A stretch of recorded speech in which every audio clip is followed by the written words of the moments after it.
El día que cumplí 65 años, mi propia sangre me arrancó todo lo que había construido en 4 décadas de trabajo. No fue con violencia física, no hubo gritos ni golpes. Fue peor. Fue calculado, filmado y diseñado para humillarme frente a testigos. Y lo más terrible es que yo ya lo sabía. Llevaba 3 semanas sabiendo exactamente lo que iban a hacer, pero fingí no darme cuenta. Porque a veces, el silencio es la única arma que te queda cuando descubres que tu propia familia te considera un obstáculo que debe ser removido. La mañana comenzó como cualquier otra. Me levanté a las 6, tomé mi café mirando el jardín de la mansión que compré con el sudor de 20 años de trabajo sin descanso. Los rosales estaban floreciendo, el sol apenas empezaba a filtrarse entre las cortinas del comedor. Todo parecía normal. Pero yo sabía que en pocas horas, nada volvería a ser lo mismo. Marina, mi exesposa, había llamado 2 días antes diciendo que Tadeo y Paola querían organizar una comida familiar para celebrar mi cumpleaños.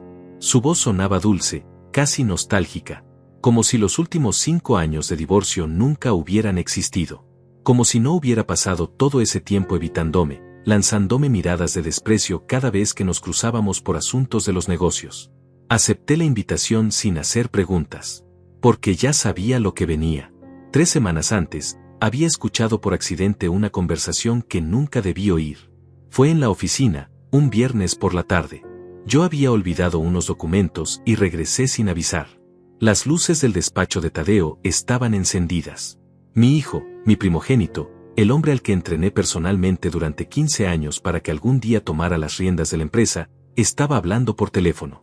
No con un cliente, no con un socio. Estaba hablando con Paola, mi hija menor. Y lo que escuché me heló la sangre. Ya está todo listo, decía Tadeo con una voz que nunca le había escuchado. Una voz fría, calculadora, llena de desprecio. El abogado dice que si lo hacemos en su cumpleaños, con testigos y grabación, es más sólido. Mamá ya consiguió que firme el poder notarial el mes pasado cuando le dijo que era para agilizar trámites de la empresa. El viejo es un idiota, firmó sin leer. El contador confirmó que podemos transferir las propiedades si logramos que firme los papeles de renuncia y cesión voluntaria. Lo haremos parecer que él decidió retirarse y donarnos todo. Con las grabaciones y los testigos, no podrá alegar coerción después. Paola se reía al otro lado de la línea. Podía escuchar su risa aguda, burlona, la misma risa que yo había celebrado cuando era una niña pequeña y corría por el jardín persiguiendo mariposas. Es perfecto, decía ella. Ya era hora de que ese viejo saliera del camino. Lleva años frenando el crecimiento de la empresa con sus ideas anticuadas. Además, ¿para qué necesita tanto dinero a su edad? Nosotros somos jóvenes, nosotros sabemos cómo hacer crecer esto. Él solo estorba. Me quedé paralizado en el pasillo. Mis piernas temblaban, pero no me moví. Seguí escuchando. Tadeo continuaba hablando, enumerando cada detalle del plan. Cómo me harían firmar papeles de transferencia de la mansión, de las cuentas bancarias principales, de las acciones de la empresa. Cómo Marina actuaría como testigo neutral para darle legitimidad al proceso. Cómo grabarían todo en video para tener pruebas de que yo había aceptado voluntariamente. Y cómo, después de todo, me dejarían vivir en un departamento pequeño con una pensión mínima, suficiente para sobrevivir pero no para recuperar mi dignidad. Esa noche no dormí. Me senté en la oscuridad de mi estudio, con un vaso de whisky que no probé, mirando las fotografías en las paredes. Tadeo a los 5 años, cuando le enseñé a andar en bicicleta. Paola a los 7, cuando ganó su primer concurso de ortografía y me abrazó llorando de felicidad. Marina y yo el día de nuestra boda, hace 40 años, jurando amarnos hasta que la muerte nos separara. ¿En qué momento todo eso se convirtió en esto? ¿En qué momento dejé de ser su padre y me convertí en un obstáculo? ¿En qué momento mi vida entera se redujo a números en cuentas bancarias y propiedades que podían ser transferidas con una firma? Pero en lugar de derrumbarme, algo extraño sucedió dentro de mí. Una claridad fría, casi quirúrgica, tomó el lugar del dolor. Si querían jugar sucio, si querían destruirme usando mi confianza y mi amor de padre contra mí, entonces yo jugaría también. Pero jugaría mejor. Al día siguiente, contraté a Adelia, una contadora forense que había trabajado conmigo años atrás y en quien confiaba ciegamente. Le conté todo. Ella no se sorprendió tanto como yo esperaba. Me dijo que había visto señales durante meses. Movimientos extraños en las cuentas, transferencias no autorizadas, documentos alterados. Me dijo que Tadeo llevaba al menos un año desviando fondos de la empresa hacia cuentas personales. Que Paola había falsificado mi firma en contratos con proveedores fantasma. Llamé también a Claudio, mi abogado personal desde hace 20 años. Un hombre íntegro, discreto, leal. Le mostré las pruebas que Adelia había recopilado. Le conté sobre la conversación que había escuchado. Claudio se puso pálido. Me miró con una mezcla de compasión y respeto. Héctor, me dijo, si ellos quieren jugar con fuego, vamos a darles un incendio. Pero tienes que estar preparado para perderlos para siempre. Si hacemos esto, no hay vuelta atrás. Le sostuve la mirada y asentí. Ya los había perdido. Solo que ellos aún no lo sabían. Durante 3 semanas actué como si nada pasara. Llegaba a la oficina cada mañana, revisaba reportes, firmaba documentos que Tadeo me ponía enfrente sin leer demasiado porque ya sabía que probablemente eran parte de su plan. Cenaba con Paola cuando ella me invitaba, escuchando sus quejas sobre lo poco que yo confiaba en sus ideas para modernizar la empresa. Sonreía, asentía, fingía ser el padre ingenuo y cansado que ellos necesitaban que fuera para que su plan funcionara. Pero por las noches, en mi estudio, con Adelia y Claudio, movíamos piezas en un tablero que mis hijos ni siquiera sabían que existía. Y entonces llegó el día. Mi cumpleaños número 65. Me vestí con mi traje gris, el mismo que usaba para reuniones importantes. Me peiné frente al espejo y me vi a los ojos. El hombre que me devolvía la mirada ya no era el mismo que había descubierto la traición 3 semanas atrás. Era alguien más fuerte, alguien más peligroso. Alguien que había aprendido que a veces el amor de padre tiene que morir para que la dignidad de hombre pueda sobrevivir. Llegué a la mansión a las 2 de la tarde. Marina abrió la puerta con una sonrisa perfecta, maquillada y elegante como siempre. Héctor, qué gusto verte, dijo con esa voz suave que alguna vez me había enamorado. Tadeo estaba en la sala, con traje oscuro y una carpeta de documentos sobre la mesa. Paola llegó minutos después, con un vestido rojo y tacones altos, como si esto fuera una celebración real. Había otras personas también. 2 hombres que no conocía, presentados como amigos de la familia. Un notario. Una mujer con una cámara de video. Todo estaba preparado. Todo estaba listo para el espectáculo. Papá, dijo Tadeo con una sonrisa que no llegaba a sus ojos, queremos hablar contigo sobre el futuro de la empresa. Creemos que ha llegado el momento de que disfrutes tu retiro. Has trabajado tanto toda tu vida. Mereces descansar. Paola se sentó a mi lado, tocando mi brazo con falsa ternura. Es verdad, papi. Ya no tienes que preocuparte por nada. Nosotros nos encargaremos de todo. Solo necesitamos que firmes algunos papeles. Es para protegerte, para que no tengas responsabilidades legales si algo sale mal en la empresa. Me entregaron los documentos. Los leí despacio, aunque ya sabía lo que decían. Transferencia completa de la mansión a nombre de Tadeo. Transferencia de las acciones de la empresa a nombre de Paola. Renuncia irrevocable a cualquier participación en decisiones corporativas. Cesión de cuentas bancarias. Todo. Absolutamente todo. Y al final, una cláusula donde yo declaraba que lo hacía voluntariamente, sin coerción, como un regalo de padre amoroso a sus hijos.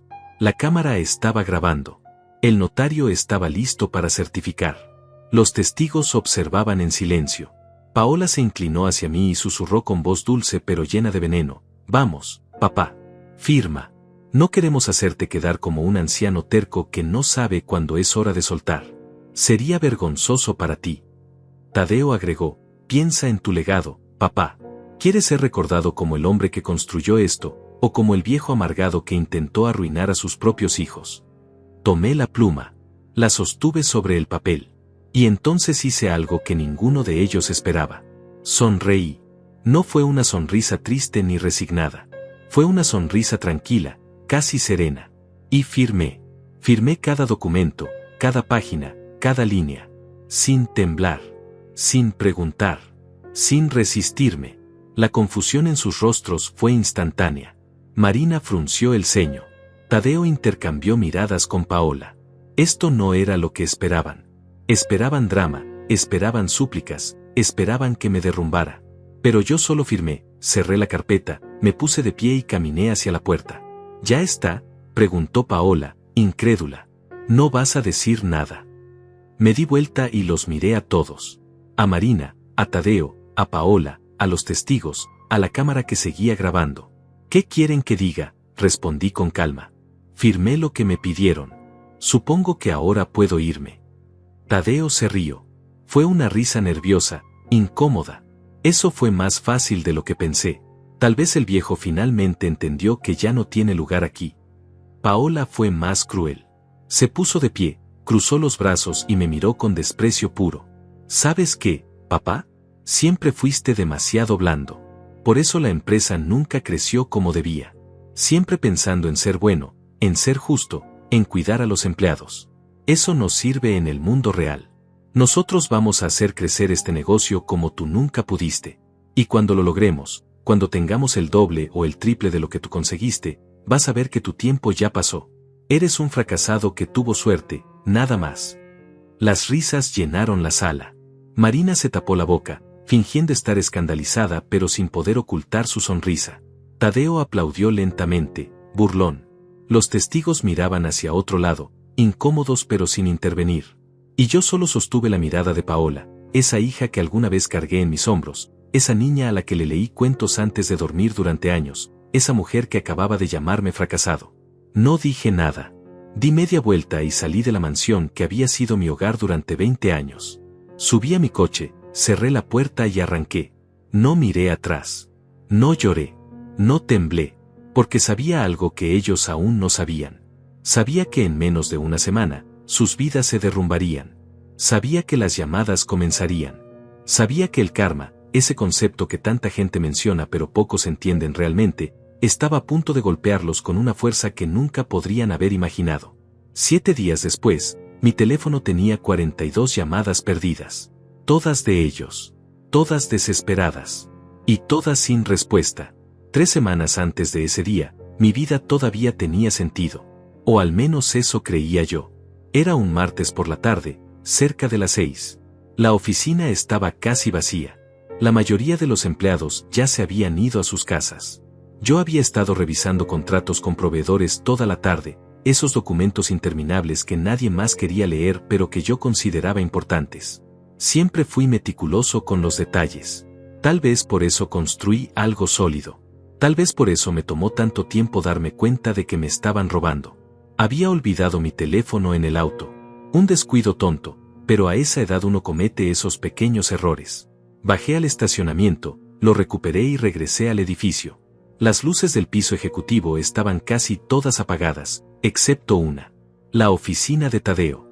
Mi hijo trabajaba hasta tarde últimamente, o eso me decía. Yo estaba orgulloso. Pensaba que finalmente estaba tomando en serio su futuro, que estaba madurando, que estaba listo para liderar la empresa cuando yo decidiera retirarme de verdad. Qué ingenuo fui. Subí por las escaleras en lugar del ascensor. No sé por qué. Tal vez el cansancio me pedía moverme un poco más. Tal vez el destino me llevó por ese camino. Cuando llegué al pasillo, escuché su voz. Tadeo estaba hablando por teléfono, su puerta entreabierta. Iba a tocar, a saludarlo, a preguntarle si necesitaba ayuda con algo. Pero entonces escuché mi nombre. Y el tono de su voz me detuvo en seco. El viejo es un idiota, decía. No había afecto en esas palabras. No había respeto. Solo desprecio frío, calculado. Me quedé paralizado en el pasillo, oculto por las sombras. Mamá ya consiguió que firme el poder notarial el mes pasado. Le dijo que era para agilizar trámites de impuestos. Firmó sin leer, como siempre. Confía demasiado en nosotros. Eso nos facilita todo. Mi corazón empezó a latir más fuerte. Sentí un frío recorrer mi espalda. Quise moverme, irme, pero mis piernas no respondían. Era como si mi cuerpo supiera que necesitaba escuchar esto, aunque mi mente quisiera huir. Paola ya habló con el abogado, continuó Tadeo. Dice que si lo hacemos público, con testigos y grabación, es legalmente más sólido. Si él firma voluntariamente frente a un notario y con testigos presentes, después no puede alegar que hubo coerción. El plan es hacerlo en su cumpleaños. Será perfecto.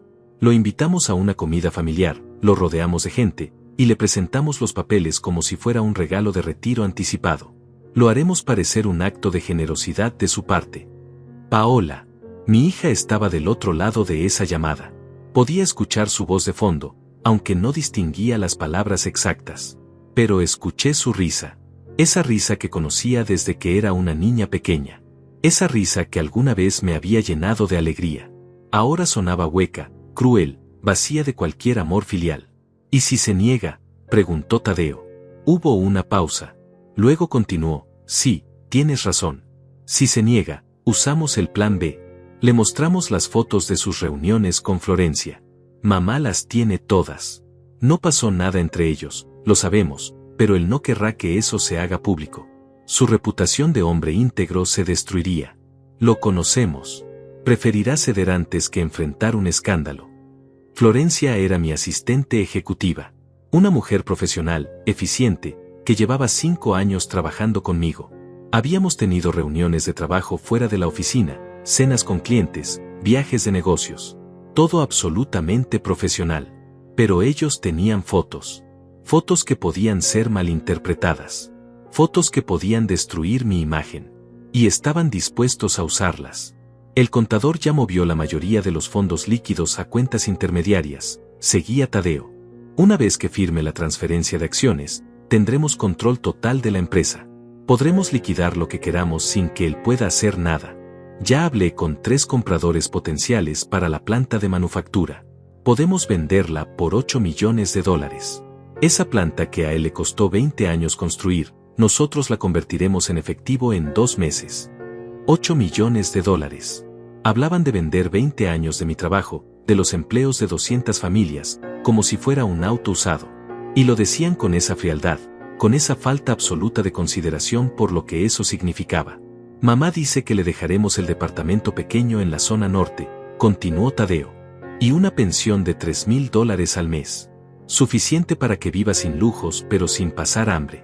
No queremos que diga después que lo dejamos en la calle. Tiene que parecer que fuimos generosos. Que le permitimos retirarse con dignidad.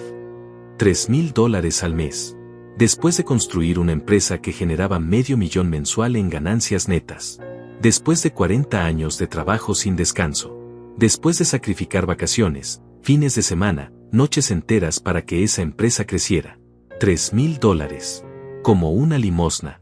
Como si fuera un empleado cualquiera y no el hombre que lo había construido todo desde cero. Paola va a encargarse de la humillación pública, dijo Tadeo, y su voz tenía un tono de satisfacción perturbadora.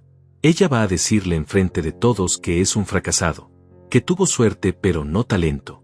Que su época ya pasó. Necesitamos que se sienta derrotado, pequeño, insignificante.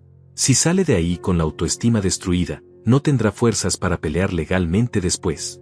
Un hombre roto no lucha. Un hombre roto no lucha. Esas palabras se quedaron flotando en el aire del pasillo oscuro donde yo seguía inmóvil, escuchando cómo mis propios hijos planeaban destruirme. No solo querían mi dinero. No solo querían la empresa. Querían aniquilarme como persona. Querían asegurarse de que yo saliera de ahí sin dignidad, sin fuerza, sin voluntad de defenderme. El viejo siempre fue débil emocionalmente, agregó Tadeo. Por eso mamá lo dominó durante años. Por eso el divorcio fue tan fácil para ella. Él cede ante la presión emocional. No sabe pelear. Es un buen constructor pero un pésimo estratega. Nosotros heredamos la inteligencia de mamá, no la ingenuidad de él. Sentí algo quebrarse dentro de mí en ese momento. No fue mi corazón. Eso ya estaba roto. Fue algo más profundo. Fue la imagen que tenía de mis hijos. Fue la ilusión de que la familia era un refugio sagrado. Fue la esperanza de que el amor de padre era correspondido, aunque fuera mínimamente. Todo eso se desintegró mientras escuchaba a mi propio hijo llamarme débil, ingenuo, fácil de manipular. ¿Cuándo fue la última vez que revisó las cuentas realmente?, preguntó Tadeo. Hubo otra pausa. Exacto. Hace meses. Confía ciegamente en mí. No sabe que llevo 1 año y medio desviando fondos. Pequeñas cantidades al principio, para probar. Luego más grandes. Ahora tengo casi $400,000 en cuentas personales que él ni siquiera sabe que existen. Cuando tengamos el control total, esa cantidad será solo el comienzo. $400,000. Mi hijo me había estado robando durante 1 año y medio. Y yo, el idiota confiado, el padre ingenuo, nunca me di cuenta. Revisaba reportes, firmaba documentos, aprobaba transferencias. Y todo el tiempo él estaba construyendo su fortuna personal con el dinero de la empresa que yo había levantado con mis propias manos. Marina tiene otros 2 millones en las Islas Caimán, dijo Tadeo. Del divorcio. Oficialmente ella recibió 800.000 en el acuerdo. Pero antes de eso ya había movido fondos. El viejo nunca lo descubrió. Nunca contrató auditores independientes. Siempre confió en nosotros para manejar todo. Esa confianza ciega va a ser su perdición. Marina, mi ex esposa, la madre de mis hijos, la mujer con la que compartí 40 años de vida. Ella también me había robado. Ella también había estado moviendo dinero en secreto. Y yo nunca sospeché nada. Cuando nos divorciamos, acepté el acuerdo que su abogado propuso porque no quería peleas largas, porque todavía sentía algo de afecto por ella, porque pensaba que merecía irse en paz después de tantos años juntos. ¡Qué estúpido fui! Una vez que firmemos todo, mamá va a volver a acercarse a él, continuó Tadeo. Va a fingir que se arrepiente del divorcio. Va a hacerse la vulnerable. Y cuando él caiga otra vez, porque siempre cae, ella le sacará información sobre si tiene algo más escondido. Cuentas que no conocemos. Propiedades a su nombre. Lo que sea. Y después lo dejamos solo definitivamente. Iban a usarla como carnada. Iban a mandar a Marina a manipularme emocionalmente para asegurarse de que no quedara nada por tomar. Y ellos confiaban en que yo, el débil, el ingenuo, el hombre roto, caería otra vez en la trampa. La conversación siguió unos minutos más, pero yo ya no escuchaba palabras específicas. Solo escuchaba el tono, la frialdad, la ausencia total de amor. Estos no eran mis hijos. O tal vez siempre lo fueron y yo nunca quise verlo. Tal vez yo construí una imagen idealizada de ellos que jamás correspondió con la realidad. Tal vez fui tan mal padre que creé monstruos sin darme cuenta. Cuando Tadeo finalmente colgó, esperé en silencio hasta que apagó las luces de su oficina y se fue. No me vio. No supo que había estado ahí. Bajé las escaleras como un fantasma, salí del edificio y conduje hasta mi casa. Una casa que ahora sabía que pronto ya no sería mía. Esa noche no dormí. Me senté en mi estudio, en la oscuridad, sin encender ninguna luz. Miré las fotografías en las paredes. Fotos de cumpleaños, de graduaciones, de viajes familiares. Todo mentira. Todo una ilusión. Una familia que nunca existió realmente. Pero en algún momento de esa noche interminable, algo cambió dentro de mí. El dolor comenzó a transformarse en algo diferente. En claridad. En determinación. Si querían jugar sucio, si querían destruirme, si pensaban que era un hombre débil incapaz de defenderse, entonces yo les demostraría lo equivocados que estaban. Al amanecer, tomé mi teléfono y llamé a Adelia. Le pedí que viniera a mi casa inmediatamente. Era hora de preparar mi propia estrategia. Era hora de enseñarles que el silencio no siempre es debilidad. A veces es paciencia. A veces es cálculo. Y a veces es el preludio de una tormenta que ellos nunca verán venir. Los días siguientes fueron los más difíciles de mi vida. No por el trabajo, no por el miedo a perder mi dinero o mi empresa. Fueron difíciles porque tenía que fingir. Tenía que levantarme cada mañana, mirarme al espejo y convertirme en un actor interpretando el papel del padre ingenuo que mis hijos necesitaban que fuera para que su plan funcionara. Tenía que sonreír cuando todo dentro de mí estaba roto. Tenía que abrazar a las mismas personas que planeaban destruirme. El miércoles después de esa terrible conversación, Tadeo llegó a mi oficina con un café y una sonrisa. «Buenos días, papá», dijo con esa voz falsamente cálida que ahora reconocía como pura actuación. «Te traje tu café favorito. Pensé que podríamos revisar juntos los reportes del trimestre». Me entregó el vaso de cartón y se sentó frente a mi escritorio como si fuéramos socios, como si fuéramos familia de verdad. Tomé el café y le agradecí. Sonreí. Actué como si nada hubiera cambiado. Por dentro, cada palabra que salía de mi boca me quemaba. Cada gesto de afecto que fingía me costaba un pedazo de alma. Pero no podía dejarme ver. No todavía. Adelia me había advertido esa misma mañana. Si sospechan algo, acelerarán el plan. Necesitamos tiempo para reunir todas las pruebas. Necesitamos tiempo para proteger los activos reales. Revisamos los reportes juntos durante 2 horas. Tadeo señalaba cifras, hacía comentarios sobre eficiencia operativa, sugería cambios en la estructura de costos. Todo sonaba profesional, razonable, inteligente, pero yo ahora veía detrás de cada sugerencia. Cada cambio que proponía era para facilitar su apropiación futura de la empresa. Cada ajuste estructural era una pieza más en su tablero de ajedrez para desmantelar lo que yo había construido. Deberíamos consolidar todas las cuentas en un solo banco, sugirió en un momento. Sería más eficiente para los reportes fiscales. Asentí, fingiendo considerar su idea. Pero sabía exactamente lo que estaba haciendo. Si todas las cuentas estaban en un solo lugar, sería más fácil para él transferirlo todo de una vez cuando tuviera el control. Le dije que lo pensaría, que consultaría con el contador. Él sonrió, satisfecho, creyendo que había plantado la semilla. El jueves almorcé con Paola.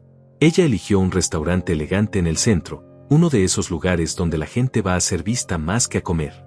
Llegó con un vestido negro y lentes de sol caros, besándome la mejilla como si fuéramos la familia perfecta. Papi, qué gusto verte, dijo mientras se sentaba. Últimamente trabajas tanto que casi no tenemos tiempo juntos. Qué irónica era esa frase. Ella era quien siempre estaba ocupada, quien cancelaba cenas familiares, quien apenas respondía mis mensajes. Pero ahora, con su plan en marcha, de repente tenía tiempo para mí. De repente era la hija atenta y cariñosa. Ordenamos comida que apenas toqué. Ella habló durante casi una hora sobre sus ideas para expandir la empresa. Quería abrir oficinas en 3 ciudades nuevas. Quería lanzar una línea de productos que requeriría una inversión de $2 millones. Quería contratar un equipo de marketing joven y dinámico que, según ella, entendía mejor el mercado actual que nuestro equipo experimentado. Tus métodos son buenos, papá, dijo en un momento, tocando mi mano con falsa ternura. Pero el mundo cambió. Necesitamos adaptarnos o morir. Y tú sabes que a tu edad, adaptarse es más difícil. No es tu culpa. Es solo que tu generación piensa diferente. A mi edad. Tu generación. Cada frase era un pequeño veneno disfrazado de preocupación. Cada comentario era para hacerme sentir obsoleto, irrelevante, listo para ser reemplazado. Y yo asentía, sonreía, fingía considerar sus palabras como si fueran consejos valiosos de una hija preocupada por el bienestar de su padre. Por las noches, cuando finalmente estaba solo en mi casa, me permitía quitarme la máscara. Me sentaba en mi estudio con Adelia y Claudio, y ahí sí podía ser yo mismo. Ahí sí podía mostrar el cansancio, la tristeza, la traición que cargaba durante todo el día. Pero también ahí era donde construíamos mi defensa. Mi contraataque silencioso. Adelia había comenzado una auditoría completa de todas las cuentas de la empresa. Trabajaba de noche, cuando nadie más estaba en la oficina, revisando cada transacción de los últimos 2 años. Lo que encontró fue peor de lo que imaginábamos. Tadeo no solo había desviado $400,000. La cifra real era cercana a 600,000. Había creado proveedores fantasma, había inflado costos de proyectos, había cobrado comisiones dobles en contratos con clientes. Era un ladrón sistemático, paciente, meticuloso. Paola también tenía sus propios esquemas. Había falsificado mi firma en contratos de arrendamiento para propiedades que luego subarrendaba bajo su nombre personal. Había registrado gastos corporativos falsos por casi $200,000 en 2 años. Viajes que nunca hizo, eventos que nunca organizó, consultorías que nunca existieron. Todo documentado con facturas falsas, con proveedores que eran empresas fantasma registradas por ella misma. Héctor, me dijo Adelia una noche mientras revisábamos los documentos, esto no es solo robo. Esto es fraude estructurado. Si las autoridades fiscales revisan esto, van a encontrar evasión de impuestos, lavado de dinero, falsificación de documentos. Tus hijos no solo te están robando a ti, están cometiendo delitos federales. Claudio preparaba mientras tanto la documentación legal para proteger mis activos reales. Abrimos cuentas fiduciarias en bancos internacionales. Transferimos $800,000 a un fideicomiso en mi nombre que legalmente estaba protegido de cualquier demanda o transferencia forzada. Creamos empresas intermediarias para proteger las propiedades más valiosas. Todo en secreto, todo en silencio, todo mientras yo seguía sonriendo en las comidas familiares y firmando los documentos que Tadeo me ponía enfrente. El viernes por la tarde, Marina me llamó. Su voz sonaba suave, casi vulnerable. Héctor, necesito hablar contigo. ¿Podemos vernos para tomar un café? Era exactamente lo que Tadeo había predicho en esa conversación que escuché. Marina comenzaba su parte del plan. El acercamiento emocional. La manipulación disfrazada de arrepentimiento. Acepté verla. Porque necesitaba seguir el juego. Porque no podía dejar que sospecharan que yo sabía todo. Nos encontramos en una cafetería tranquila el sábado por la mañana. Ella llegó con un suéter gris y el cabello suelto, sin mucho maquillaje, intentando verse vulnerable y accesible. Se sentó frente a mí y suspiró profundamente antes de hablar. He estado pensando mucho en nosotros, comenzó. En todo lo que construimos juntos. En los años buenos.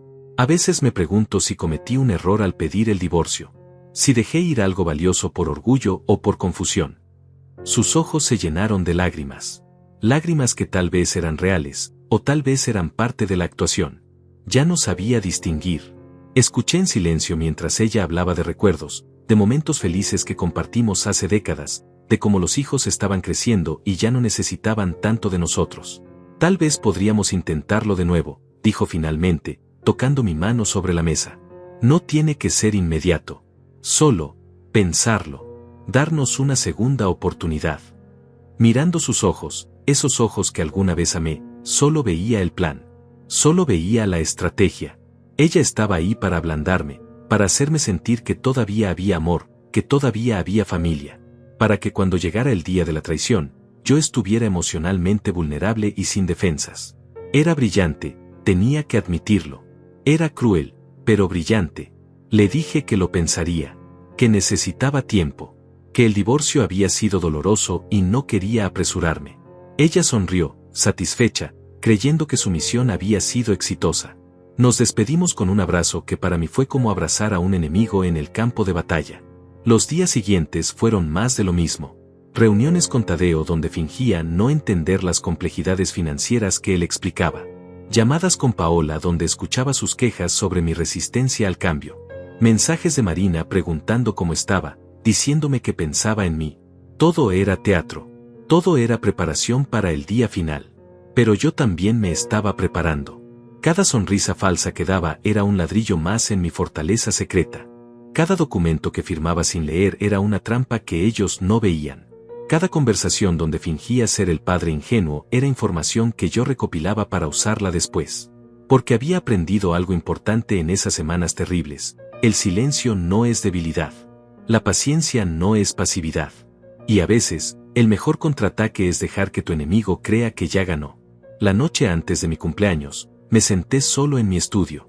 Adelia y Claudio habían terminado su trabajo. Todos los activos importantes estaban protegidos. Todas las pruebas estaban documentadas. Todas las piezas estaban en su lugar. Mañana sería el día de la traición. El día donde mis hijos creerían que me destruyeron. Pero en realidad sería el primer día de su propia caída. Me serví un vaso de whisky y miré por la ventana. La ciudad brillaba en la distancia. Mañana todo cambiaría. Mañana comenzaría el final de esta historia. Y aunque mi corazón estaba roto, aunque mi familia estaba perdida para siempre, sentía algo que no había sentido en semanas. Sentía que todavía tenía control. Que todavía tenía dignidad. Y que nadie, ni siquiera mi propia sangre, me la quitaría sin pagar el precio. El día llegó con un cielo despejado y una ironía cruel. Mi cumpleaños número 65, una fecha que debería celebrar la vida, se convertiría en el escenario de mi supuesta destrucción. Me desperté temprano, como siempre. Me duché, me afeité, me vestí con mi traje gris. El hombre en el espejo parecía tranquilo, pero por dentro cada célula de mi cuerpo vibraba con una mezcla extraña de dolor y determinación. Desayuné café negro y nada más. No tenía hambre. Solo tenía claridad. Claudio me había enviado un mensaje a las 7 de la mañana. Todo listo. Los documentos de protección están sellados. Las denuncias anónimas se presentarán el lunes. Hoy solo tienes que actuar. Mantén la calma. Respondí con un simple gracias y guardé el teléfono. Llegué a la mansión exactamente a las 2 de la tarde. Toqué el timbre de la casa que yo mismo había comprado 20 años atrás, como si fuera un invitado. Marina abrió la puerta con esa sonrisa perfecta que había practicado durante décadas. Llevaba un vestido elegante y su perfume llegó hasta mí como un recuerdo distante de otra vida. Héctor, feliz cumpleaños, dijo besando mi mejilla. Qué bueno que viniste. Entré. La sala estaba preparada como un tribunal disfrazado de celebración. Tadeo estaba de pie junto a la mesa del comedor, impecable con su traje oscuro. Paola llegó minutos después, tacones resonando contra el piso de mármol, vestido rojo como una declaración de guerra. Pero lo que más me impactó fue ver a los otros. 2 hombres de traje que no conocía, presentados rápidamente como amigos de la familia. Un notario con su portafolio de cuero. Y una mujer joven con una cámara de video profesional montada en un trípode. Todo estaba listo para el espectáculo. Para mi humillación documentada. Para el momento que ellos habían planeado durante meses y que yo había conocido durante semanas. La diferencia era que ellos creían que yo era la víctima sorprendida. No sabían que yo era el espectador informado de mi propia tragedia. Papá, ven, siéntate, dijo Tadeo señalando una silla en la cabecera de la mesa. Queremos hablar contigo sobre algo importante. Su tono era serio, casi paternal. Como si él fuera el padre y yo el hijo que necesitaba orientación. Me senté. La cámara estaba encendida, su luz roja parpadeando como un ojo vigilante. Los testigos se posicionaron estratégicamente. Marina se sentó a mi derecha. El notario a mi izquierda. Todo coreografiado. Tadeo abrió una carpeta de cuero y sacó un fajo de documentos. Los colocó frente a mí con movimientos lentos, deliberados. Papá, hemos estado hablando. Mamá, Paola y yo. Y creemos que ha llegado el momento de que disfrutes tu retiro. Hizo una pausa, mirándome a los ojos. Has trabajado toda tu vida. Construiste algo maravilloso. Pero ahora es tiempo de descansar. De dejar que la siguiente generación tome el control. Paola se inclinó hacia adelante, su voz suave pero firme. Preparamos todo para que sea fácil para ti, papi. Solo necesitas firmar estos documentos. Son transferencias de propiedad. La casa, las acciones de la empresa, las cuentas principales. Todo pasará a nuestro nombre. A cambio, te garantizamos un departamento cómodo y una pensión mensual de $3,000. No tendrás que preocuparte por nada nunca más. $3,000. Lo decían como si fuera generoso. Como si 40 años de trabajo valieran una pensión que apenas cubriría gastos básicos. Tomé los documentos y comencé a leerlos. Sabía exactamente lo que decían porque Claudio había predicho cada cláusula. Transferencia total de la mansión valuada en $2 millones. Transferencia de acciones de la empresa valuada en 12 millones. Cesión de cuentas bancarias con casi 1 millón en liquidez. Renuncia irrevocable a participar en decisiones corporativas. Y al final, una declaración firmada donde yo afirmaba que lo hacía voluntariamente, por amor a mis hijos, sin ninguna presión. ¿Y si no quiero firmar? Pregunté con voz calmada. No era una pregunta real. Era curiosidad por ver hasta dónde llegarían su actuación. Tadeo intercambió una mirada rápida con Marina. Fue Paola quien respondió, y su voz perdió toda la suavidad anterior. Entonces tendríamos que considerar otras opciones, papá. Opciones que no serían agradables para ti. Se puso de pie y caminó hasta una pequeña mesa lateral donde había un sobremanila. Lo abrió y sacó fotografías. Las dejó caer frente a mí. Eran fotos mías con Florencia, mi asistente, comiendo en restaurantes, saliendo de hoteles después de reuniones con clientes, subiendo juntos a un auto, todas completamente inocentes, todas absolutamente profesionales, pero tomadas desde ángulos que las hacían parecer otra cosa. Sería terrible que estas fotos llegaran a los medios, dijo Paola con falsa compasión. Sería terrible que tu reputación de hombre íntegro se destruyera. Que todos supieran que el gran Héctor Muñiz engañaba a su esposa con una empleada. No importa que no sea verdad. Lo que importa es lo que la gente creerá. Ahí estaba. La amenaza que Tadeo había mencionado en aquella conversación. El plan B, chantaje emocional disfrazado de protección. Miré las fotos sin expresión. Luego miré a mis hijos. A Marina. Al notario que observaba incómodo. A la cámara que grababa todo. Y tomé una decisión que los desconcertó completamente. Sonreí. No fue una sonrisa de derrota. No fue una sonrisa de tristeza. Fue una sonrisa tranquila, serena, casi liberadora. Tomé la pluma que estaba junto a los documentos y sin decir una palabra, sin pedir explicaciones, sin resistirme, comencé a firmar. Firmé la primera página. La segunda. La tercera. Cada documento, cada línea, cada espacio designado. Firmé todo. La confusión en sus rostros fue inmediata y evidente. Marina se inclinó hacia mí. Héctor, ¿estás seguro? ¿No quieres leer más detenidamente? Su voz tenía un tono de preocupación que no entendí hasta después. Ellos esperaban drama. Esperaban lágrimas, súplicas, negociación. Esperaban verme roto para sentirse poderosos. Mi calma los desarmaba. Terminé de firmar el último documento. Cerré la carpeta. Me puse de pie. ¿Ya está?, pregunté mirando a Tadeo. ¿Ya puedo irme? Él parpadeó, desconcertado. Yo, sí, supongo que sí. Miré al notario. ¿Necesita algo más? El hombre negó con la cabeza, claramente incómodo con toda la situación. Bien, dije, y caminé hacia la puerta. Paola se interpuso en mi camino. Sus ojos tenían una mezcla de confusión y frustración. ¿Eso es todo? ¿No vas a decir nada? ¿No vas a pelear? La miré directamente. Firmé lo que me pidieron. ¿Qué más quieren? Y entonces ella lo dijo. Las palabras que habían estado esperando decir durante meses. Eres un fracasado, papá. Siempre fuiste demasiado débil. Por eso nunca crecimos como deberíamos. Nosotros vamos a hacer lo que tú nunca pudiste. Y vas a ver desde lejos cómo tu mediocridad es superada por nuestra excelencia. Las risas llenaron la sala. Tadeo rió fuerte, Marina ocultó su sonrisa detrás de su mano. Los testigos miraban al suelo. La cámara seguía grabando. Y yo solo sostuve la mirada de Paola unos segundos más. Luego salí.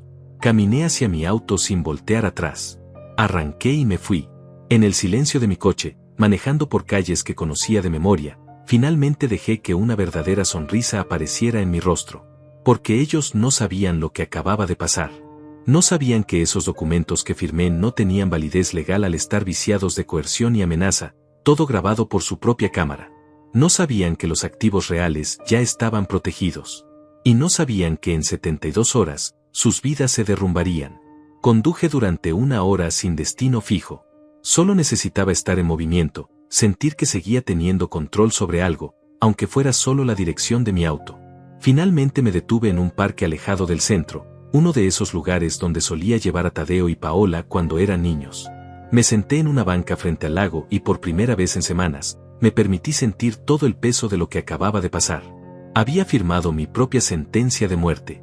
O eso creían ellos. En ese momento, en algún lugar de la ciudad, mis hijos probablemente estaban celebrando. Descorchando champagne. Brindando por su victoria. Riéndose del viejo tonto que se dio sin pelear. Planeando ya cómo gastar los millones que creían haber ganado. La imagen me dolía, pero también me daba fuerza. Porque yo sabía algo que ellos no sabían. Saqué mi teléfono y marqué el número de Claudio. Respondió al primer timbre. ¿Héctor? ¿Cómo fue? Su voz tenía preocupación genuina. Firmé todo, le dije, tal como planeamos. Grabaron cada segundo. Tenían testigos. Paola me amenazó con las fotos. Tadeo actuó como el hijo preocupado. Marina fingió compasión. Fue exactamente como dijiste que sería. Hubo un silencio breve al otro lado de la línea. Luego Claudio habló con voz firme. Perfecto. Eso significa que tenemos documentación completa de coerción y amenaza. Su propia grabación los incrimina. ¿Te sientes bien? ¿Necesitas que vaya contigo? Le dije que estaba bien, que solo necesitaba un momento para procesar todo. Quedamos en vernos en su oficina al día siguiente para revisar los siguientes pasos. Llamé después a Adelia. Ella respondió rápidamente. Héctor, gracias a Dios. Estaba preocupada. ¿Qué pasó?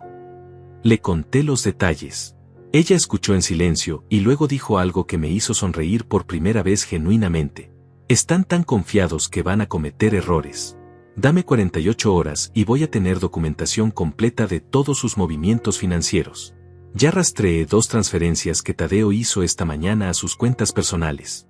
Está tan seguro de haber ganado que ya no se esconde. Eso era exactamente lo que necesitábamos. Su exceso de confianza sería su perdición. Les di las gracias y colgué. Me quedé sentado en esa banca hasta que el sol comenzó a ocultarse. Pensé en los últimos 40 años. En cómo construí todo desde cero. En las noches sin dormir cerrando contratos. En los fines de semana sacrificados trabajando mientras otras familias disfrutaban juntas. En cada decisión difícil que tomé pensando siempre en el futuro de mis hijos. Todo eso para llegar a este momento. para descubrir que el futuro que yo imaginaba para ellos era una fantasía, que nunca valoraron mi sacrificio, que solo veían números en cuentas bancarias donde yo veía legado y amor. Pero ya no importaba. Había tomado la decisión de seguir adelante, y ahora tenía que ejecutar el plan hasta el final. Esa noche dormí en un hotel pequeño en las afueras de la ciudad. No quería estar en mi casa, ese lugar que ya no me pertenecía legalmente aunque ellos aún no lo supieran. Necesitaba estar en territorio neutral. Pedí servicio a la habitación, comí poco y me acosté temprano. Por primera vez en semanas, dormí profundamente, sin pesadillas, sin ansiedad, porque ya había pasado el momento más difícil. El resto era solo ejecución. El sábado por la mañana me desperté con la mente clara. Me duché, me vestí con ropa casual y conduje directamente a la oficina de Claudio. Él me esperaba con café recién hecho y una carpeta gruesa sobre su escritorio. Siéntate, Héctor. Tenemos mucho que revisar. Abrió la carpeta y comenzó a mostrarme documentos que cambiarían todo. Primero, lo más importante, dijo Claudio sacando un documento certificado. El fideicomiso que creamos hace 2 semanas está completamente protegido. $800,000 en cuentas internacionales que legalmente no pueden ser tocados por ninguna orden judicial relacionada con los documentos que firmaste ayer. Ese dinero es tuyo, pase lo que pase. Sacó otro documento. Segundo, las propiedades comerciales. Las 3 bodegas que compraste hace 10 años están registradas bajo una empresa holding que creamos hace 3 semanas. Esas propiedades valen aproximadamente $1,500,000. No están en tu nombre personal, así que no están incluidas en lo que firmaste ayer. Son tuyas. Un tercer documento. Tercero, y esto es importante. Los documentos que firmaste ayer están viciados de nulidad por múltiples razones. Primero, hubo amenaza explícita documentada en su propia grabación. Segundo, no hubo asesoría legal independiente presente para ti. Tercero, el notario que usaron va a declarar bajo juramento que él expresó dudas sobre la validez del proceso, pero fue presionado por Tadeo. Ya hablé con él. Está dispuesto a cooperar. Me recosté en la silla, procesando la información. Entonces todo lo que firmé ayer no vale nada. Claudio asintió. No solo no vale nada. Es evidencia de un delito. Coerción, extorsión, fraude. Pero aún hay más.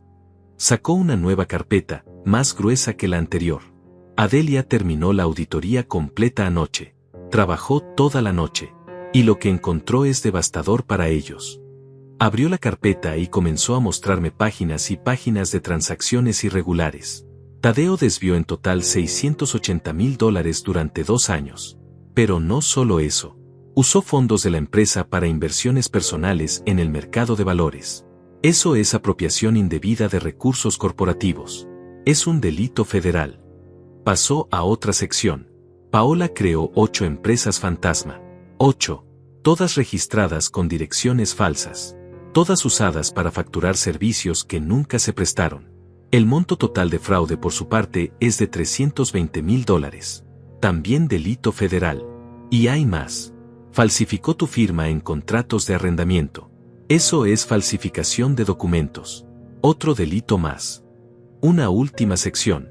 Marina, tu ex esposa. Ella movió fondos antes del divorcio por un total de $2,400,000 a cuentas en las Islas Caimán. Eso no se declaró en el proceso de divorcio. Es ocultación de bienes. Y lo más grave, hay evidencia de que esos fondos provienen de evasión fiscal estructurada durante los últimos 5 años de su matrimonio. El Servicio de Impuestos va a estar muy interesado en esta información. Me quedé en silencio mirando todos esos documentos. Años de traición documentada. Años de robo sistemático. Años de creerme el tonto mientras ellos construían fortunas personales con mi trabajo. Claudio cerró la carpeta y me miró directamente. Héctor, esto ya no es solo sobre recuperar lo que es tuyo. Esto es sobre justicia. Ellos cometieron delitos graves. Y tenemos toda la evidencia necesaria para que enfrenten las consecuencias. ¿Qué sigue?, pregunté. Claudio sonrió, pero no era una sonrisa feliz. Era la sonrisa de un abogado que sabe que tiene un caso ganado. El lunes por la mañana, presentamos denuncias anónimas ante el Servicio de Impuestos y la Fiscalía de Delitos Financieros. Con esta documentación, van a abrir investigaciones inmediatas. En paralelo, Presentamos una demanda civil para anular todos los documentos que firmaste ayer. Y luego esperamos. ¿Esperamos qué?, pregunté. Esperamos a que ellos mismos se destruyan, respondió Claudio. Porque ahora que creen que ganaron, van a actuar sin precaución. Van a mover dinero.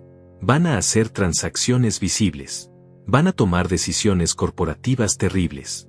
Y cada movimiento que hagan va a hacer más evidencia en su contra. Les damos una semana. Solo una semana. Y su imperio de mentiras se va a derrumbar. Salí de la oficina de Claudio con una sensación extraña. No era felicidad. No era venganza. Era algo más profundo. Era la certeza de que había tomado el camino correcto. Que defender mi dignidad no era un acto de egoísmo sino de supervivencia. Que el amor de padre no significa aceptar el abuso de los hijos. Los siguientes días serían decisivos. Los siguientes días mostrarían si mi estrategia funcionaba o si había subestimado a mis propios hijos. Pero por primera vez en semanas, sentía que no era la víctima de esta historia. Era el arquitecto de mi propia salvación. Y ellos, sin saberlo, habían firmado su propia sentencia cuando me obligaron a firmar la mía. El lunes por la mañana, Claudio presentó las denuncias tal como había prometido. Yo no estuve presente. Era importante que mi nombre no apareciera directamente en ningún documento oficial todavía. Las denuncias fueron anónimas, respaldadas por documentación sólida que cualquier investigador competente reconocería como legítima. Adelia había preparado todo meticulosamente. Cada transacción irregular estaba documentada con fechas, montos y cuentas bancarias. Cada firma falsa tenía análisis pericial adjunto. Cada movimiento sospechoso tenía su contexto explicado. Me quedé en el hotel esos días. Apagué mi teléfono personal y usé uno nuevo que Claudio me había conseguido. No quería que me rastrearan. No quería que Tadeo o Paola pudieran contactarme todavía. Este era el momento de silencio. El momento donde ellos creerían que había desaparecido derrotado, cuando en realidad solo estaba esperando que la tormenta que yo mismo había desatado llegara hasta ellos. El martes por la tarde, Claudio me llamó con las primeras noticias. Ya comenzó, dijo con voz tensa. El servicio de impuestos envió auditores a la empresa esta mañana. Llegaron sin previo aviso con orden judicial para revisar todos los registros financieros de los últimos 3 años. Tadeo intentó negarse pero no pudo. Están revisando todo ahora mismo. Esa misma noche, Adelia me envió un mensaje. Tadeo hizo una transferencia de emergencia de $200,000 de las cuentas corporativas a su cuenta personal esta tarde. Está entrando en pánico. Ya documenté la transacción. Sonreí al leer eso. Exactamente como Claudio había predicho. Su exceso de confianza se estaba convirtiendo en desesperación, y la desesperación los hacía cometer errores visibles. El miércoles, las cosas se aceleraron. Claudio me llamó temprano. Héctor, la Fiscalía de Delitos Financieros abrió investigación formal. Tienen un equipo revisando las empresas fantasma de Paola. Encontraron las direcciones falsas, los contratos inventados, todo. También están rastreando las cuentas de Marina en las Islas Caimán. Esto va más rápido de lo que esperaba. Esa tarde recibí información a través de Lorenzo, un empleado leal de la empresa que siempre me tuvo respeto. Me envió un mensaje discreto. Don Héctor, no sé dónde está usted pero necesita saber lo que está pasando aquí. Tadeo está desesperado. Tuvo una reunión de emergencia con todos los gerentes esta mañana. Dijo que hay problemas con auditorías fiscales pero que todo está bajo control. Nadie le creyó. 3 gerentes senior renunciaron hoy mismo. Los clientes están llamando preguntando qué está pasando. Hay rumores por todos lados. 3 gerentes renunciaron. Eso significaba que la noticia de las investigaciones ya estaba filtrándose. Significaba que la reputación de la empresa estaba comenzando a colapsar. Y cuando la reputación cae en los negocios, todo lo demás cae con ella. Los clientes huyen. Los proveedores exigen pagos inmediatos. Los empleados buscan nuevas oportunidades. Es un efecto dominó imparable. El jueves por la mañana, Adelia me envió un reporte completo de los movimientos financieros de los últimos 3 días. Era devastador. Tadeo había sacado casi $500,000 de las cuentas corporativas en transferencias de emergencia.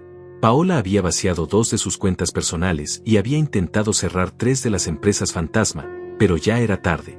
Los investigadores ya tenían toda la información. Cada movimiento que hacían para ocultar evidencia solo creaba más evidencia de obstrucción de justicia. Ese mismo día, Lorenzo me envió otro mensaje: Don Héctor, 5 clientes grandes cancelaron sus contratos esta mañana. Uno de ellos, Industrias del Norte, dijo que no quieren estar asociados con una empresa bajo investigación fiscal. Eso es casi $1 millón en contratos perdidos. Tadeo está encerrado en su oficina gritándole a alguien por teléfono. Paola vino a media mañana y tuvieron una pelea terrible. Se escuchó hasta el pasillo. La estructura se estaba quebrando. Lo que ellos creían que sería su imperio estaba colapsando en menos de una semana. Y yo sabía que lo peor aún no llegaba. Las investigaciones oficiales apenas estaban comenzando. Los auditores apenas estaban profundizando en los registros. La fiscalía apenas estaba construyendo su caso. Esto solo era el principio. El viernes recibí la llamada que estaba esperando. Era Claudio, y su voz tenía un tono de urgencia. Héctor, necesitas venir a mi oficina ahora. Tenemos desarrollos importantes. Conduje hasta allá inmediatamente. Cuando llegué, encontré a Claudio con Adelia y otro hombre que no conocía. Él es Daniel, me presentó Claudio. Trabaja en la fiscalía. Es un contacto confiable que nos está manteniendo informados extraoficialmente. Daniel me estrechó la mano y fue directo al punto. Señor Muñiz, la investigación avanzó más rápido de lo normal porque la evidencia es abrumadoramente clara. Tenemos suficiente para presentar cargos formales contra Tadeo Muñiz por apropiación indebida de fondos corporativos, evasión fiscal y fraude.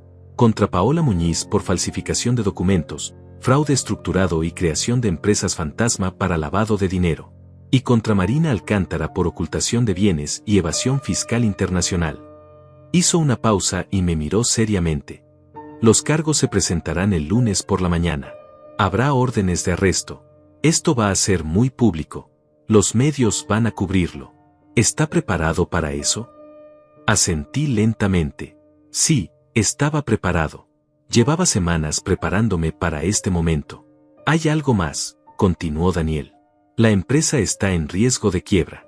Los movimientos erráticos de Tadeo esta semana, las cancelaciones de contratos, la fuga de empleados clave. Todo apunta a un colapso inminente, a menos que alguien intervenga pronto. Claudio intervino. Por eso te llamamos, Héctor. Necesitamos que presentes una demanda de emergencia para recuperar el control de la empresa. Con la evidencia de coerción en los documentos que firmaste, un juez puede emitir una orden temporal devolviendo el control corporativo a tu nombre mientras se resuelve el caso. Eso podría salvar la empresa y los empleos de 200 personas. Lo pensé durante un momento. La empresa. Ese lugar que había construido con mis propias manos.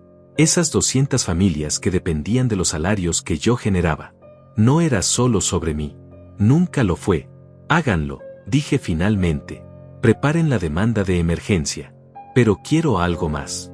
Quiero que cuando recupere el control, Tadeo y Paola no tengan absolutamente ningún vínculo legal con la empresa. Ni acciones, ni puestos, ni derechos. Nada. Claudio asintió. Ya lo tenía previsto. La demanda incluye la anulación completa de todas las transferencias hechas bajo coerción. Cuando el juez la apruebe, será como si ese día de tu cumpleaños nunca hubiera pasado. Legalmente, todo volverá a estar a tu nombre. Adelia agregó, y con los cargos criminales pendientes, ellos no podrán ocupar posiciones corporativas de ningún tipo. Las leyes son muy claras al respecto. Esa noche, de vuelta en mi hotel, me senté junto a la ventana mirando la ciudad. En algún lugar allá afuera, mis hijos estaban viviendo sus últimas horas de libertad. En algún lugar, Marina estaba durmiendo sin saber que su mundo estaba a punto de colapsar. En algún lugar, la justicia que yo había iniciado estaba a punto de materializarse de una forma que ellos nunca imaginaron posible. No sentía alegría. No sentía venganza satisfecha. Solo sentía un cansancio profundo. El cansancio de un hombre que tuvo que destruir a su propia familia para salvar su dignidad. El cansancio de un padre que tuvo que convertirse en enemigo de sus hijos porque ellos primero se convirtieron en enemigos suyos. Pero también sentía algo más. Sentía que había hecho lo correcto, que defender lo justo nunca es un error, incluso cuando duele. Incluso cuando el precio es perder a las personas que más amabas. El fin de semana pasó lento. Esperando. Preparando. Sabiendo que el lunes cambiaría todo. Que el lunes el silencio se rompería. Y que las llamadas desesperadas comenzarían. Las 42 llamadas que aún no respondería. El lunes amaneció gris, como si el cielo mismo supiera lo que estaba por venir. Me desperté temprano en el hotel, me preparé café y encendí la televisión.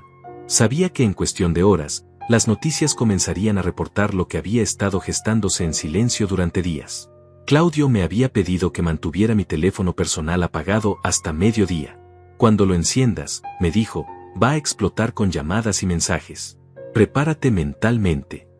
A las 9 de la mañana, las órdenes de arresto fueron ejecutadas. Daniel me mantuvo informado por mensaje. Tadeo Muñiz detenido a las 8:47 de la mañana en su residencia. Paola Muñiz detenida a las 9:03 de la mañana en la empresa. Marina Alcántara detenida a las 9:15 de la mañana en su departamento. Los tres están siendo trasladados para procesamiento. Leí el mensaje 3 veces. Era real. Estaba sucediendo.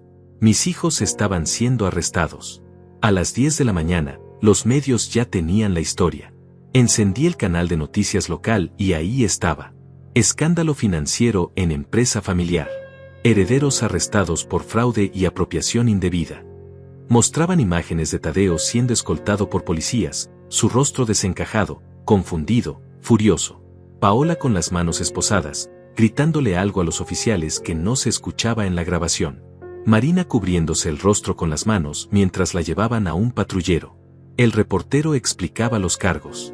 Según fuentes de la fiscalía, las investigaciones revelaron un esquema complejo de fraude corporativo que involucra desvío de fondos por más de $1 millón, creación de empresas fantasma y evasión fiscal internacional. Los detenidos enfrentan múltiples cargos que podrían resultar en sentencias de hasta 15 años de prisión. 15 años. Mis hijos podrían pasar los mejores años de sus vidas en prisión. A las 11, Claudio me llamó. El juez aprobó la demanda de emergencia. Firmó la orden hace 20 minutos. El control corporativo de la empresa vuelve a tu nombre efectivo inmediatamente. Todas las transferencias hechas bajo coerción quedan anuladas. La mansión, las cuentas, las acciones, todo vuelve a estar legalmente a tu nombre. Héctor, ganaste. Pero no se sentía como victoria. Se sentía como supervivencia. Necesitas ir a la empresa hoy, continuó Claudio. Los empleados están en pánico. Los clientes están llamando. Los proveedores exigen respuestas. Si no apareces pronto, no va a quedar nada que salvar. Tenía razón. Me duché, me vestí con mi mejor traje y conduje hacia la empresa por primera vez en una semana. Cuando llegué, el estacionamiento estaba medio vacío. Los empleados que quedaban me miraron con una mezcla de sorpresa y alivio. Entré al edificio. Lorenzo fue el primero en acercarse. Don Héctor, gracias a Dios que regresó. Esto es un caos. Nadie sabe qué hacer. Los clientes están cancelando. Los proveedores cortaron crédito. Hay rumores de que cerraremos esta semana. Lo tranquilicé. Reúne a todos los empleados que quedan. Sala de conferencias. En 20 minutos.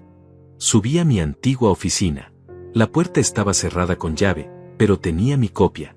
Adentro, todo estaba tal como lo dejé semanas atrás. Me senté en mi silla, detrás del escritorio que había sido mío durante 20 años, y por un momento solo respiré. Este lugar había sido mi segundo hogar. Estas paredes habían visto mis mayores éxitos y ahora presenciaban mi mayor tragedia familiar. 20 minutos después, 40 empleados estaban reunidos en la sala de conferencias. Rostros preocupados, asustados, algunos con lágrimas. Estos eran los verdaderos afectados por las acciones de mis hijos. Familias que dependían de sus salarios. Personas que confiaron en que esta empresa sería estable. Me puse de pie frente a ellos y hablé con honestidad. Sé que han sido días difíciles. Sé que tienen miedo por sus empleos, por sus familias. Quiero que sepan que la empresa vuelve a estar bajo mi control. Las investigaciones no son contra la empresa, son contra individuos que abusaron de sus posiciones. Vamos a salir de esto. Pero necesito que confíen en mí como confiaron durante años antes de que todo esto comenzara. Un empleado levantó la mano. Don Héctor, ¿es verdad que 5 clientes grandes cancelaron? Asentí. Sí, es verdad. Pero hoy mismo voy a contactar personalmente a cada uno de ellos. Voy a explicarles la situación. Voy a ofrecerles garantías. No todos van a regresar, pero algunos lo harán. Y vamos a conseguir clientes nuevos. Esto no se termina aquí. Pasé el resto del día haciendo llamadas. Clientes, proveedores, socios comerciales. Algunos colgaron apenas escucharon mi voz. Otros escucharon mi explicación completa. Los responsables ya no están en la empresa. Yo he retomado el control personal. Las cuentas están siendo auditadas por terceros independientes. Les garantizo que no habrá más irregularidades. De 10 llamadas, 3 aceptaron reconsiderar. No era mucho, pero era un comienzo. A media tarde, encendí mi teléfono personal por primera vez en días. La pantalla se iluminó con notificación tras notificación. 42 llamadas perdidas. 23 mensajes de voz. 58 mensajes de texto. Todos de Tadeo, Paola y Marina. Comencé a leer los mensajes en orden cronológico. Los primeros eran de confusión. Papá, ¿dónde estás? Necesitamos hablar urgentemente. Héctor, contesta por favor. Hay problemas serios en la empresa. Papi, llámame. Es importante. Luego vinieron los de pánico. Papá, la fiscalía está aquí. ¿Qué hiciste? Héctor, nos están investigando. Tú hiciste esto. Papi, por favor, necesito un abogado. Ayúdame. Y finalmente, los de desesperación. Papá, cometimos un error. Por favor, perdónanos. Héctor, somos tu familia. No puedes hacernos esto. Papi, nos van a arrestar. Por favor, haz algo. Te lo suplico. Cada mensaje era más desesperado que el anterior. Cada llamada perdida representaba un momento donde ellos se dieron cuenta de que habían subestimado al hombre que creían débil. Los mensajes de voz eran peores. La voz de Paola quebrándose mientras suplicaba. Papá, por favor, contesta. Sé que cometí errores, pero soy tu hija. No puedes abandonarme así. Por favor. La voz de Tadeo, furiosa primero, luego suplicante. Esto es una locura. Tú sabías. Sabías desde el principio y nos tendiste una trampa. ¿Qué clase de padre hace eso? Y finalmente, Marina. Héctor, por los años que pasamos juntos, por los hijos que criamos, te pido que nos ayudes. Ellos son jóvenes, cometieron errores, pero no merecen ir a prisión. Escuché cada mensaje hasta el final. Dejé que cada palabra penetrara. Dejé que el dolor, la culpa, el arrepentimiento que ellos sentían ahora llegara hasta mí. Pero no respondí ninguno. Porque sabía que si respondía, si cedía aunque fuera 1 milímetro, todo por lo que había luchado se derrumbaría. Tenía que ser fuerte. Tenía que mantenerme firme. Tenía que dejar que la justicia siguiera su curso. Esa noche, de vuelta en el hotel, Claudio me llamó con más noticias. Tadeo y Paola no consiguieron fianza. El juez consideró que hay riesgo de fuga. Van a permanecer detenidos hasta el juicio. Marina consiguió fianza de $500,000, pero tuvo que vender propiedades para pagarla. Sus cuentas en las Islas Caimán fueron congeladas por orden internacional. ¿Cuánto tiempo hasta el juicio?, pregunté. Probablemente 3 o 4 meses. Pero Héctor, hay algo más. El fiscal me contactó. Quiere hablar contigo. Quiere que testifique sobre la coerción, sobre los años de abuso financiero, sobre todo. Tu testimonio sería crucial para el caso. Lo pensé durante un momento. Testificar significaba pararse frente a un tribunal y declarar contra mis propios hijos. Significaba sellar su destino definitivamente. Lo haré, dije finalmente. Si mi testimonio ayuda a que se haga justicia, lo haré. Claudio suspiró del otro lado. Héctor, eres el hombre más fuerte que conozco. Y también el más triste. Lo siento mucho por todo esto. Le agradecí y colgué. Me senté en la oscuridad de mi habitación pensando en cómo había llegado hasta aquí, en las decisiones que tomé, en el precio que pagué, en lo que todavía quedaba por delante.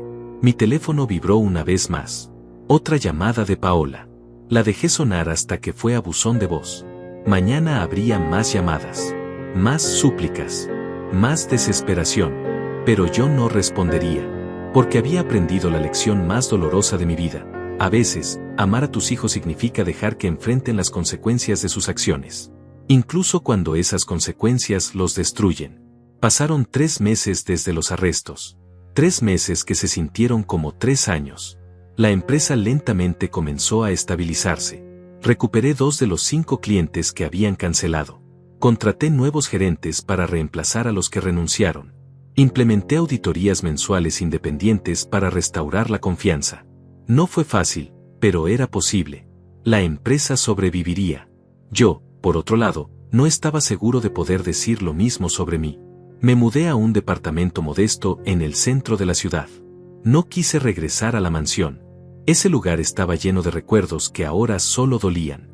La vendí 2 meses después de recuperar el control. Con ese dinero pagué deudas de la empresa y establecí un fondo de emergencia para los empleados. Lo que quedó lo guardé para mi retiro real, el que algún día llegaría cuando estuviera listo. Durante esos meses, las llamadas nunca pararon. Tadeo me llamaba cada 2 días desde la prisión. Dejaba mensajes cada vez más desesperados. Papá, las condiciones aquí son terribles. No merezco esto. Por favor, retira los cargos. Habla con el fiscal. Haz algo. Paola escribía cartas largas que llegaban a la oficina. Cartas donde explicaba que había sido influenciada por Tadeo, que ella solo seguía órdenes, que si hubiera sabido las consecuencias nunca habría participado. Mentiras. Todas mentiras. Pero mentiras escritas con desesperación real. Marina me visitó una vez. Apareció en la empresa sin avisar, pidiendo hablar conmigo. Lorenzo me avisó por el intercomunicador. Don Héctor, la señora Marina está aquí. Dice que necesita verlo urgentemente. Dudé, pero finalmente acepté recibirla. Entró a mi oficina más delgada, más pálida, con el cabello sin arreglar. La mujer elegante y calculadora que había conocido ya no existía. En su lugar había alguien roto. Se sentó frente a mi escritorio sin que la invitara. Héctor, vine a pedirte perdón. Y a suplicarte que ayudes a nuestros hijos. Su voz temblaba. Sé que lo que hicimos fue imperdonable. Sé que no merezco tu compasión. Pero ellos son jóvenes. Tienen toda la vida por delante. No pueden pasar años en prisión. Por favor, retira la denuncia. Habla con el fiscal. Diles que fue un malentendido.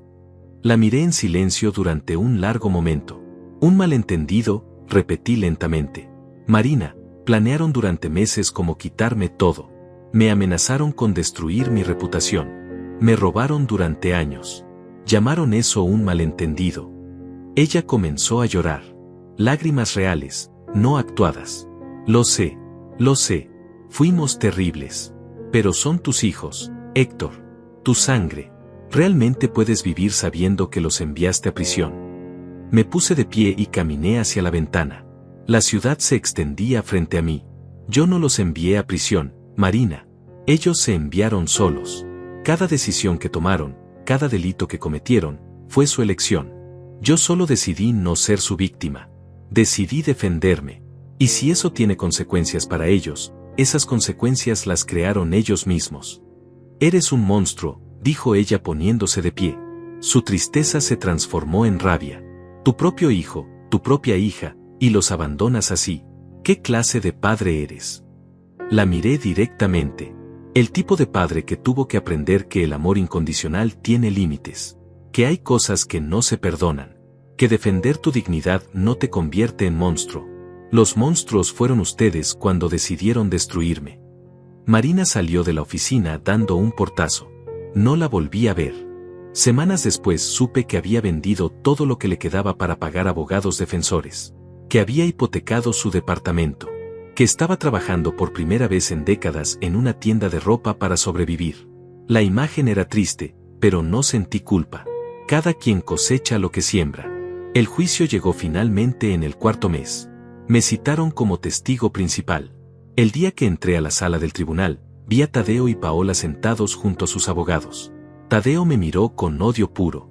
Paola ni siquiera me miró, mantenía la vista en el suelo.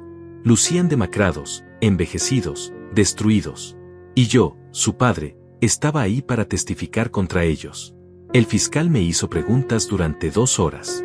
Expliqué la coerción. Mostré las grabaciones que ellos mismos hicieron. Describí los años de robo sistemático que Adelia había documentado. Presenté las cartas donde Paola admitía haber falsificado mi firma. Cada pieza de evidencia era un clavo más en su condena. Y yo las presentaba con voz firme, sin temblar, sin llorar. El abogado defensor intentó desacreditarme. Señor Muñiz, ¿no es cierto que usted planeó todo esto? ¿Qué dejó que sus hijos cometieran estos supuestos delitos solo para poder denunciarlos después? Lo miré calmadamente. No, señor. Yo descubrí por accidente lo que estaban planeando. Decidí protegerme. Decidí no ser su víctima. Si eso es planear, entonces sí, planeé sobrevivir.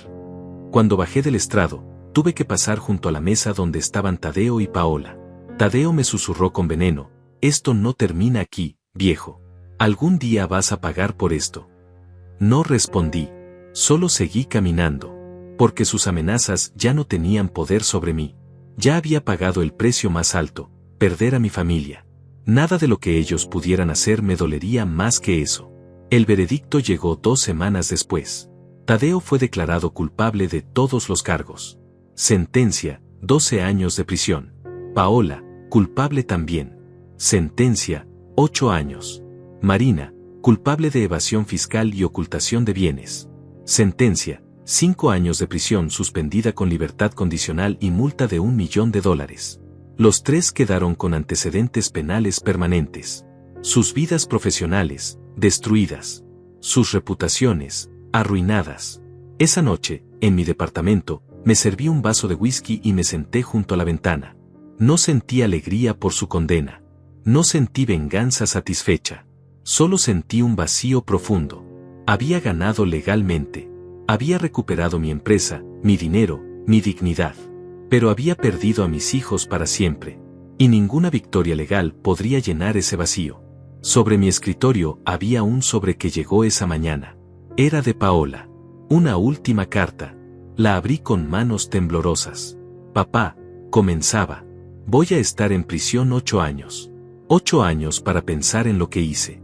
Para entender el monstruo en que me convertí. No te pido perdón porque sé que no lo merezco. Solo quiero que sepas que finalmente entiendo. Finalmente veo lo que no pude ver antes. Que tú construiste todo con amor y yo lo destruí con codicia. Que tú nos diste todo y nosotros solo quisimos más. Que tú eras un buen padre y nosotros fuimos malos hijos. Cuando salga de aquí, si todavía estás vivo, si todavía quieres verme, me gustaría pedirte perdón cara a cara. Pero si no quieres, lo entenderé. Te amo, papá. Siempre te amé. Solo que lo olvidé por demasiado tiempo. Doblé la carta lentamente y la guardé en un cajón junto con todas las otras. Cartas que no respondería todavía. Cartas que tal vez algún día, cuando el tiempo sanara aunque fuera un poco, podría leer sin que me destruyeran por dentro. Pero ese día no era hoy. Hoy solo podía seguir adelante. Solo podía seguir viviendo. Solo podía seguir siendo el hombre que decidió defenderse cuando todos esperaban que se rindiera. Miré mi reflejo en la ventana. El hombre que me devolvía la mirada era más viejo, más cansado, más triste. Pero también era más fuerte. Era un hombre que había sobrevivido a la peor traición posible. Y eso tenía que significar algo. Tenía que valer algo. Aunque en noches como esta, no estaba seguro de qué. Han pasado 2 años desde ese día de mi cumpleaños. 2 años desde que firmé aquellos papeles rodeado de testigos y cámaras. 2 años desde que salí de esa mansión en silencio, mientras mi hija me llamaba fracasado y todos reían. 2 años desde que comenzó mi verdadera liberación, aunque en ese momento parecía mi destrucción. La empresa no solo sobrevivió, prosperó. Contraté un equipo nuevo, gente honesta que valora la integridad sobre las ganancias rápidas. Implementamos sistemas de control que hacen imposible el tipo de fraude que Tadeo y Paola cometieron. Recuperamos la confianza de los clientes antiguos y conseguimos muchos nuevos. El año pasado generamos ganancias récord de casi $2 millones. Ganancias limpias, honestas, construidas con trabajo duro. Ascendí a Lorenzo a gerente general. Se lo merecía por su lealtad durante los días más oscuros. Creamos un programa de bonificación para empleados leales, algo que mis hijos nunca habrían aprobado porque preferían quedarse con todo el dinero. Pero yo aprendí que una empresa es tan fuerte como la gente que trabaja en ella. Y gente leal vale más que cualquier ganancia trimestral. Vendí la mansión, como mencioné antes. Con ese dinero también establecí un fondo educativo para los hijos de mis empleados. Becas universitarias completas para cualquier hijo de trabajador que mantenga buenas calificaciones. Es mi forma de crear un legado diferente. Un legado que no se mide en propiedades o cuentas bancarias, sino en oportunidades que le das a otros. Mi vida personal cambió radicalmente. Vivo en un departamento de 2 habitaciones que es más que suficiente para mí. Cocino mis propias comidas, algo que no había hecho en décadas. Camino por las mañanas en el parque. Leo libros que siempre quise leer pero nunca tuve tiempo. Descubrí que la vida simple tiene una paz que la vida lujosa nunca me dio. No tengo mansión, pero tengo tranquilidad. No tengo familia, pero tengo dignidad. Las cartas de Paola siguen llegando cada 2 meses. Las leo todas. Cada una es más madura que la anterior, más consciente, más arrepentida. Habla sobre terapia que está tomando en prisión. Sobre cómo finalmente entiende el daño que causó. Sobre cómo quiere ser diferente cuando salga. No he respondido ninguna todavía, pero las guardo todas en una caja en mi closet. Tal vez algún día esté listo para responder. Tal vez algún día pueda perdonar. Pero ese día no es hoy. Tadeo, por otro lado, nunca escribió cartas de arrepentimiento. Sus mensajes, cuando llegan, son breves y llenos de resentimiento. Espero que estés feliz con lo que hiciste. Destruiste a tu propia familia por dinero. Cuando salga de aquí, no quiero volver a verte nunca. Sus palabras ya no me duelen como antes. He aceptado que el hijo que yo creía tener nunca existió realmente. Y el hombre que está en prisión es un extraño que comparte mi apellido pero no mis valores. Marina intentó contactarme varias veces durante el primer año. Llamadas, mensajes, incluso apareció una vez más en la empresa. Pero yo mantuve mi distancia. No con crueldad, sino con firmeza. Le dejé claro que ese capítulo de mi vida estaba cerrado permanentemente. Eventualmente dejó de intentarlo. Supe por terceros que se mudó a otra ciudad, que rehizo su vida trabajando en administración de una empresa pequeña. Me alegro por ella. Todos merecemos segundas oportunidades, pero no necesariamente con las mismas personas que dañamos. Hace 6 meses conocí a Florencia de una manera diferente. Después de todo el escándalo, ella renunció porque no quería que su nombre siguiera asociado con la empresa durante los juicios. Lo entendí y acepté su renuncia con gratitud por sus años de servicio. Pero meses después nos encontramos por casualidad en una librería. Conversamos durante horas sobre libros, sobre la vida, sobre segundas oportunidades. Comenzamos a encontrarnos regularmente. No es romance, no todavía, tal vez nunca lo sea. Pero es amistad genuina con alguien que me ve como soy ahora, no como el hombre destruido que fui o el empresario exitoso que alguna vez representé. La vida me enseñó lecciones duras en estos 2 años. Aprendí que la familia no siempre es sagrada cuando esa familia te destruye. Aprendí que defender tu dignidad no es egoísmo, es supervivencia. Aprendí que el silencio puede ser la estrategia más poderosa cuando todos esperan que grites. Aprendí que la verdadera riqueza no está en cuentas bancarias, sino en poder dormir en paz cada noche sabiendo que hiciste lo correcto. Hay días difíciles todavía. Días donde veo a padres con sus hijos adultos almorzando juntos y siento un dolor agudo en el pecho. Días donde me pregunto si debía haber hecho las cosas diferente, si debía haber sido más estricto cuando eran jóvenes, si debía haberles enseñado el valor del trabajo en lugar de darles todo fácilmente. Pero luego recuerdo que ellos tomaron sus propias decisiones. Que yo no puedo cargar con la responsabilidad de las elecciones que ellos hicieron como adultos. La gente me pregunta a veces si me arrepiento de haberlos denunciado. Si me arrepiento de haber testificado contra ellos. Si me arrepiento de haberlos enviado a prisión. Mi respuesta siempre es la misma: yo no los envié a prisión, sus acciones lo hicieron. Yo solo me negué a ser su cómplice silencioso. Me negué a ser la víctima que esperaban. Me negué a dejar que mi amor de padre se convirtiera en debilidad que ellos pudieran explotar. Paola sale de prisión en 6 años. Tadeo en 10. No sé qué pasará cuando salgan. No sé si querrán verme o si yo querré verlos. No sé si habrá reconciliación posible o si el daño es demasiado profundo para sanar. Pero sé que si algún día nos volvemos a encontrar, será como personas diferentes. Ellos habrán pagado su deuda con la justicia. Yo habré continuado mi vida sin ellos. Y tal vez, solo tal vez, podremos empezar algo nuevo. Algo basado en respeto mutuo en lugar de expectativas rotas. El día de hoy es mi cumpleaños número 67. No hay celebración. No hay familia reunida. No hay torta con velas. Pero hay paz. Hay dignidad. Hay la satisfacción de saber que sobreviví a la peor tormenta de mi vida y salí del otro lado todavía de pie. Esa es mi verdadera victoria. No el dinero recuperado, no la empresa salvada, no la justicia servida. La verdadera victoria es que intentaron destruirme y no lo lograron. Intentaron quitarme todo y terminaron liberándome. A todos los que escuchan esta historia, les digo esto: habrá momentos en la vida donde las personas más cercanas a ti, las personas que más amas, te traicionarán de formas que nunca imaginaste posibles. Habrá momentos donde tendrás que elegir entre mantener la paz familiar o defender tu dignidad. Habrá momentos donde el amor incondicional chocará contra el respeto propio. Y en esos momentos, recuerda que ser bueno no significa ser débil. Que perdonar no significa olvidar. Que amar a alguien no significa dejar que te destruyan. Yo elegí defenderme. Elegí la dignidad sobre la familia disfuncional. Elegí la paz sobre la falsa armonía. Y aunque el precio fue alto, aunque perdí a mis hijos en el proceso, gané algo más valioso: me gané a mí mismo de vuelta. Recuperé al hombre que había enterrado bajo años de ser el padre perfecto, el esposo complaciente, el empresario generoso que todos esperaban que fuera. Hoy soy simplemente Héctor.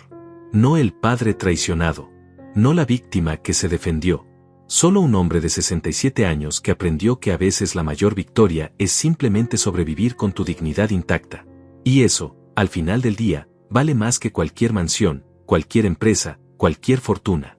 Si esta historia les llegó al corazón, si sintieron algo mientras la escuchaban, les pido que dejen un comentario compartiendo sus pensamientos. Presionen el botón de me gusta si creen que defender la dignidad siempre vale la pena. Y suscríbanse al canal para más historias reales de personas que eligieron la valentía sobre la comodidad, la verdad sobre la mentira, la dignidad sobre la destrucción. Porque al final, todos enfrentamos batallas. Todos tenemos momentos donde debemos decidir quiénes somos realmente. Y las mejores historias no son las de personas que nunca cayeron, sino las de personas que cayeron y se levantaron más fuertes que antes. Esta es mi historia. La historia del día que me quitaron todo y sin saberlo me dieron lo único que realmente importa: mi libertad.